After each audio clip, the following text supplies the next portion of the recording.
Thomas Whitmore pressed his weathered hand against the doorframe, squinting through the shimmering afternoon heat at the figures cutting across his land. 6 women on horseback, their faces marked with white ceremonial clay, riding with the kind of urgency that only comes from running towards something rather than away from it. 15 years. Not a single soul had willingly crossed into this canyon. Not one. Thomas Whitmore. The lead rider pulled her horse to a halt before his porch steps. Her English was clean, precise, carrying no hesitation. "We have come to ask you to marry us." He nearly fumbled his rifle entirely.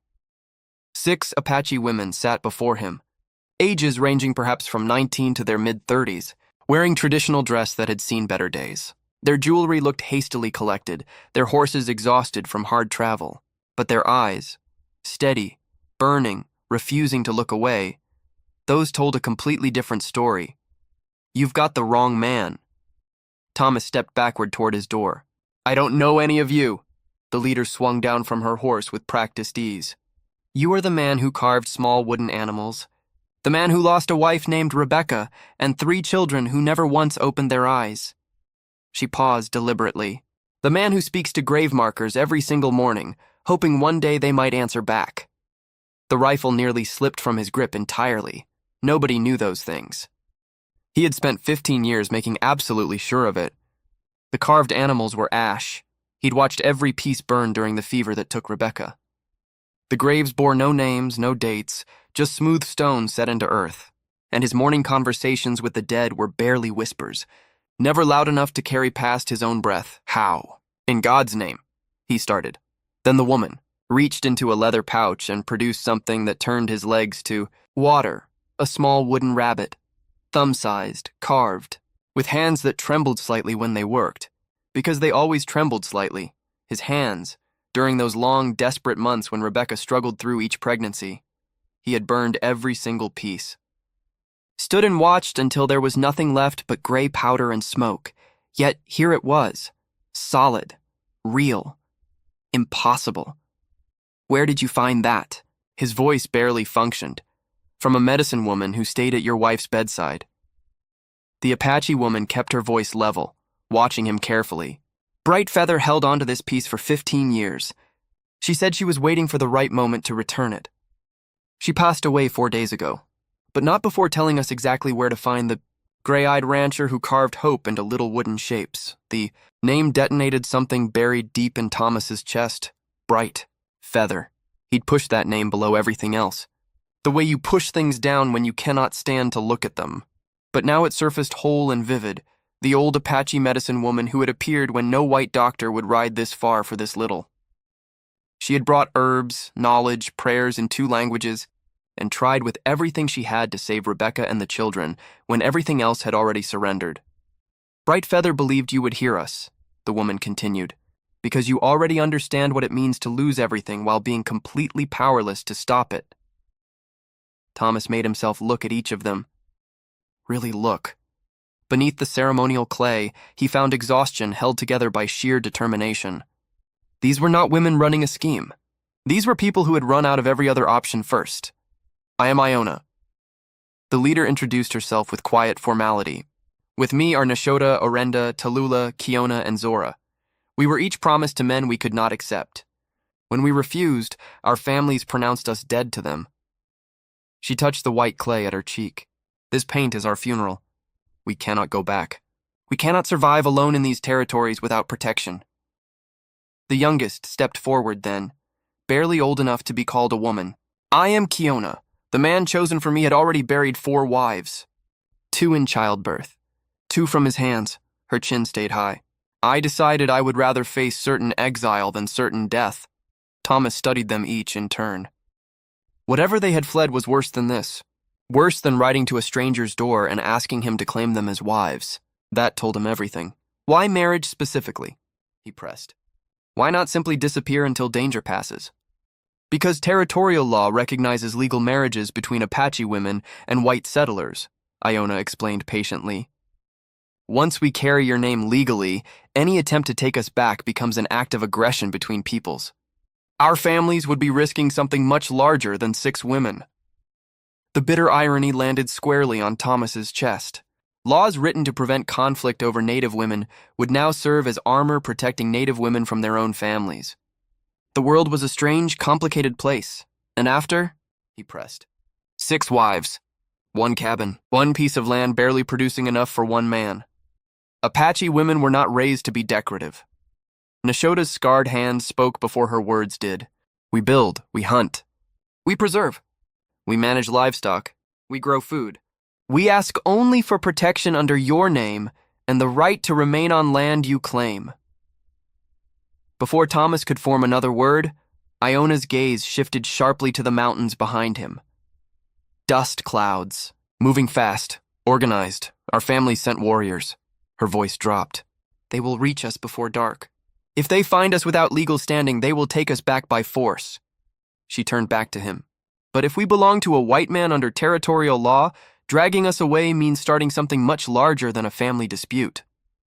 And if I tell you no? Iona's hand rested on the knife at her hip, not a threat toward him. A statement of intent. Then we make our final stand here on your land. We do not go back. Not alive? Thomas looked at the mountains. 10 riders, moving like a military unit. 25 minutes at best. There's no preacher out here, he said, reaching for any practical objection that might slow this runaway situation down.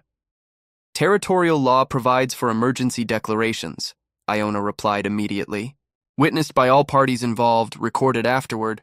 We need your spoken agreement before those riders arrive. Nothing more. He looked at the 6 of them one final time, and something behind his ribs moved for the first time in years, the way they stood, back straight, chins level, ready to absorb whatever consequence arrived. That posture belonged to someone else he had once known. Someone who had faced every impossible diagnosis, every failed delivery, every devastating morning, standing exactly like that. The lead rider had cleared the far edge of his property now, close enough that Thomas caught fragments of shouted Apache. Words about shame, about duty, about the obligation of bringing these women home. Thomas walked forward instead of back. I, Thomas Whitmore, take you as my wives under territorial law. His voice found strength as the words moved through him. I pledge protection, provision, and my word against anyone who seeks to harm you. The women answered together, their 6 voices layering into something that sounded almost ceremonial. We accept your protection and offer ours in return. The lead warrior dismounted at the edge of the yard, rifle leveled in Thomas's direction. Not quite aimed, but clear. White man. His English came roughly but precisely. You shelter our women. Return them or face what follows. Thomas put himself squarely between the warrior and his new wives. Something in his chest had clicked back into place, something he'd assumed was permanently broken. These women are my wives under territorial law. They are under my protection. The warrior's expression tightened. He spoke rapidly to the men behind him, hands moving toward weapons, and then stopped. His eyes had found the silver pendant at Iona's throat. The fury on his face shifted. Became something else entirely.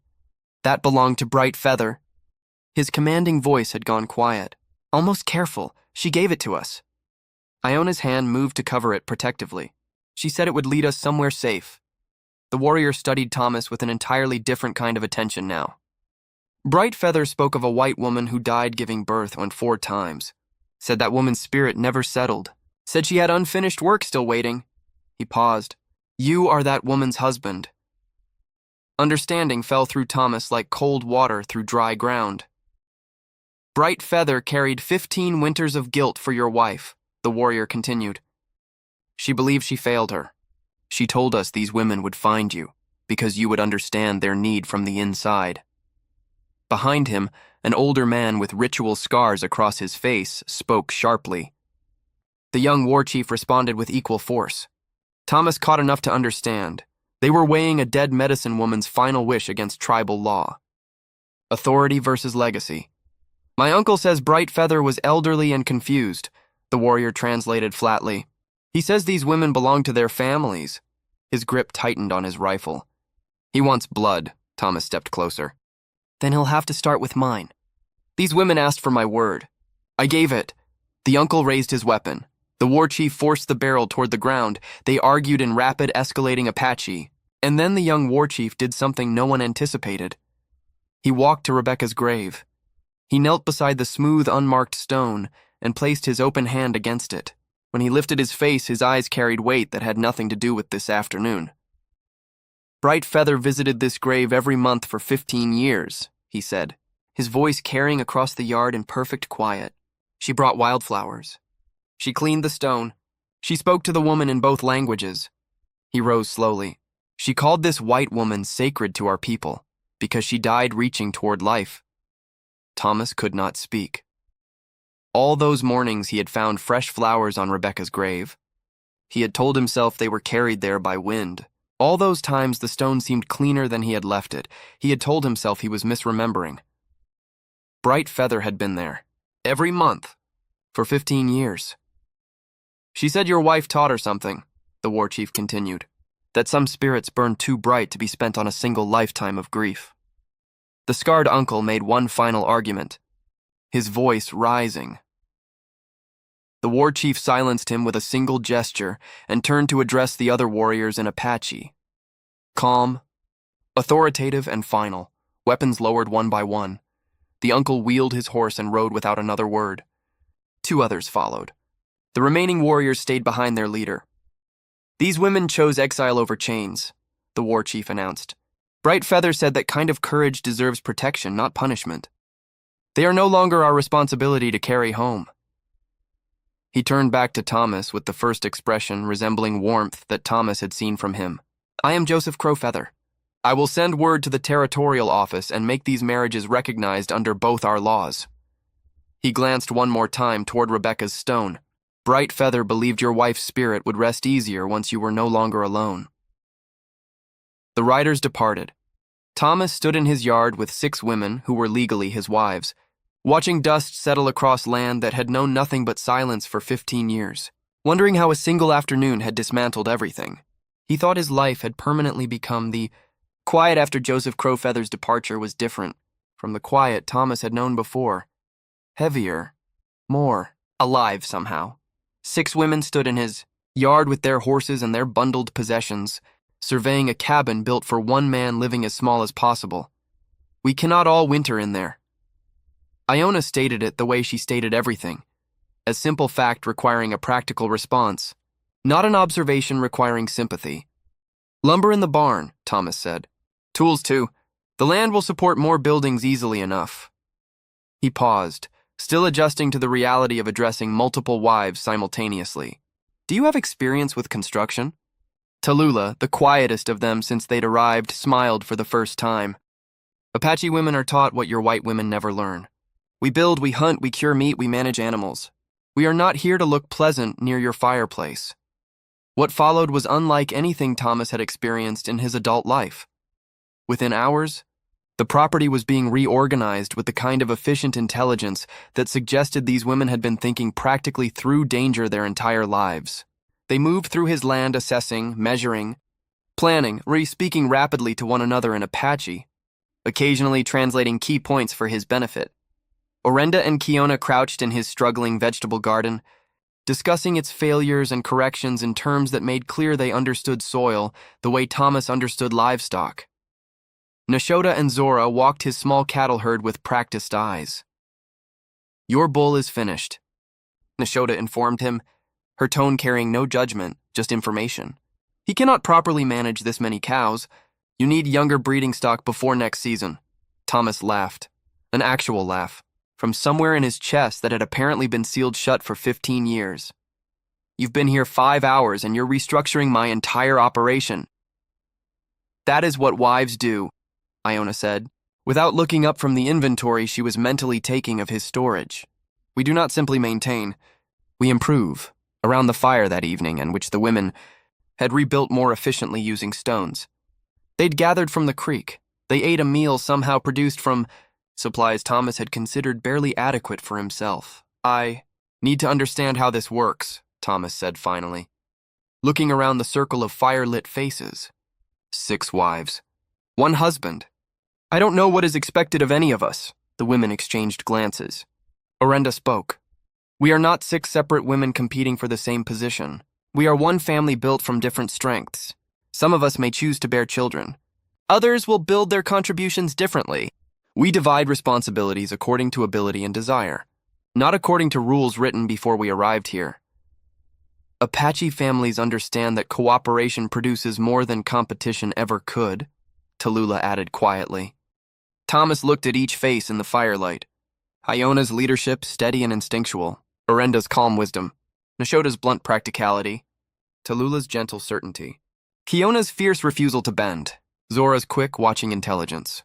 Together they formed something Thomas had not felt since before Rebecca died. Something that had no single word but that he recognized from childhood, from before grief became his permanent weather. Family. What about genuine feeling? He asked carefully. Between us. I want to be honest about what I do and don't know how to offer. The fire crackled. Iona met his eyes. Love arrives in many shapes, she said. We do not expect identical feeling toward each of us, or feeling that appears before it has had time to grow. What we offer is respect, honest partnership, and the possibility of building something real together. She looked toward Rebecca's grave, barely visible in the darkness at the edge of the yard. After 15 years of speaking to stones, perhaps that is foundation enough for both sides. 6 months later, Thomas stood in the doorway of the main cabin on a morning bright enough to make the whole property look new. His property had become something else entirely. 4 additional structures had risen through the autumn: sleeping quarters, a workshop, a proper storage building for the expanded herd, a communal kitchen that had become the center of everything. The garden was twice its previous size and producing at a level that fed all of them with enough to spare for trade. Children would be born here within months. 2 of the women were visibly pregnant, having chosen motherhood on their own terms. Joseph Crowfeather arrived mid-morning with official papers from the territorial office. The governor has recognized your marriages as legal precedent, Joseph said, handing over the documents. Other Apache women facing similar circumstances now have a documented pathway. Thomas held the papers and understood what they represented. Their private solution to an impossible afternoon had become a road that others could actually walk. Your neighbors? Joseph asked, gesturing at the transformed property. Better than I expected, Thomas said honestly. The ranch produces more than ever. We trade fairly. Results persuade people that words never could. That evening, following the custom they had built together over 6 months, the family ate their evening meal at Rebecca's grave. The women had embraced this ritual without being asked, understanding intuitively that honoring the woman who came before them was the same as honoring the foundation holding everything current in place. Thomas set fresh flowers against the stone, flowers grown in the garden his wives had rebuilt from neglect. Rebecca, he kept his voice quiet and even. Brightfeather was right about them. You would have recognized something in these women immediately. The way they fight for what matters. The way they refuse to stop. Orenda, her pregnancy now obvious in the firelight, looked over at him. She would be proud of who you've become again. And it was simply true. The hollowed-out man who had lived on this land like a ghost among his own years, talking to stones, burning his own memories, shrinking his life down to the minimum required to technically continue it, that man was completely gone. In the yard where silence had reigned for 15 years, there was now argument and laughter and the sound of plans being made. In the soil where nothing had grown beyond subsistence, there was now abundance. In the cabin where one man had been slowly disappearing, there was now a family that had no template and needed none. Thomas Whitmore looked out across everything. Wives, the children coming, the neighbors they had cautiously won over, the community slowly forming around the most unlikely household in the territory, and understood something he had not understood in a very long time. Some salvations arrive looking exactly like catastrophe. Some futures knock on your door in the form of 6 desperate women who somehow know things about you that no living person should know, riding hard against a burning orange sky with warriors closing behind them. You can turn them away, or you can step forward. Thomas had stepped forward. And the life waiting on the other side of that choice was nothing he could have designed, nothing he would have thought to want, and everything, it turned out, that he had needed to find his way back to himself. The sun dropped behind the mountains, painting the canyon in shades of copper and gold. Somewhere behind him, Kiona and Zora were arguing cheerfully about tomorrow's plans. Nashota was already talking to the cattle. Tallulah had found a piece of wood and was turning it slowly in her hands, studying it the way people study something they already know how to become. Thomas Whitmore, the hermit rancher, the man who talked to stones and burned his own memories and called that surviving, smiled and turned back toward the light and the noise and the complicated, beautiful life he had somehow, impossibly been given back.